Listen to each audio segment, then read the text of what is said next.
Agitando pañuelos blancos, cientos de miembros de la comunidad judía en La Paz recibieron como héroes a los sobrevivientes del Horatio, el barco que naufragó cerca de Tolón, en Francia, el 21 de enero de 1940.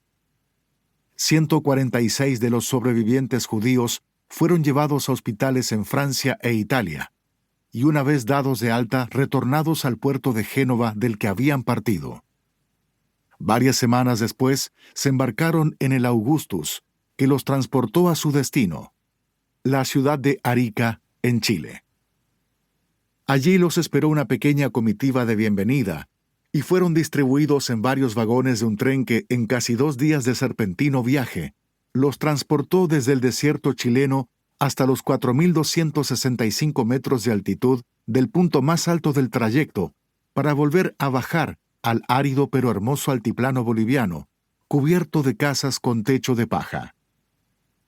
Los campesinos indígenas los vieron pasar con indolencia. Durante las tediosas paradas, muchos de los refugiados intentaron recuperarse de los vómitos, mareos y jaquecas que les producía la combinación de la altitud, las repetidas curvas y la predisposición psicológica. Los impresionaba estar mucho más alto que la cima de montañas como la Zugspitze, el pico más elevado de Alemania, o la Grossglockner, que con sus casi 3.800 metros es la más alta de los Alpes austríacos. Agobiados por tanta gente, confundidos por las muestras de cariño, o quizás sintiendo que les faltaba el aire debido a los 3.600 metros de altura de La Paz, intentaban poner orden en sus mentes.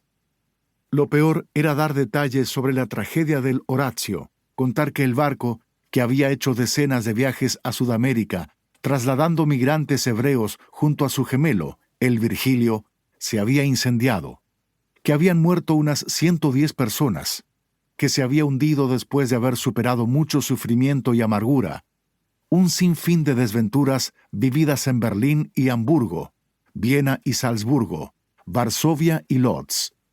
Dios mío, ¿qué clase de castigo era ese? Pero el largo viaje comenzó antes, en realidad en diferentes localidades de Alemania, Austria, Checoslovaquia y Polonia, desde donde cientos de personas viajaron a ciudades que tenían consulados bolivianos, para conseguir allí las visas de ingreso.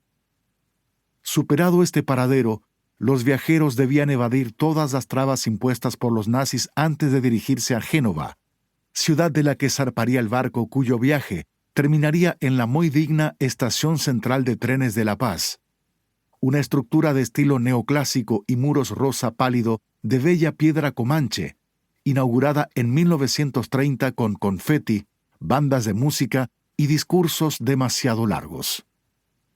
Los pasajeros habían pasado meses y años marcados por la desesperación y el abatimiento.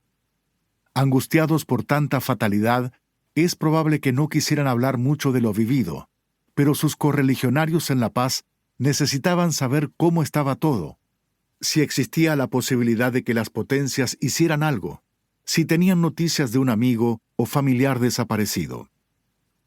Tanto los recién llegados como los que estaban en Bolivia habían sufrido indecibles abusos en Alemania y sus territorios conquistados. Unos fueron enviados a campos de concentración y luego liberados con el compromiso de que abandonaran el Reich. Otros debieron cumplir con trabajos forzados y a varios, durante la noche de los cristales rotos, les fueron robadas sus joyas, los relojes que habían heredado, las piezas de la valiosa vajilla familiar, incluso los frascos de perfume que conservaban en los aparadores. Tal vecino había muerto, tal sobrino estaba desaparecido, tal otro se quitó la vida. Algunos se enteraron de que en la ciudad alemana de Bensheim, los judíos habían sido forzados a bailar y a aplaudir alrededor de la sinagoga en llamas. Un anciano que no lo hizo fue golpeado salvajemente. En todas partes aparecían los insoportables carteles que los mostraban con grandes narices ganchudas y portando joyas, o con piojos que saltaban de una cabeza a otra, o amasando el pan con unos pies inmundos, o como portadores de tifus, o siendo golpeados en la cara por un valiente puño nazi.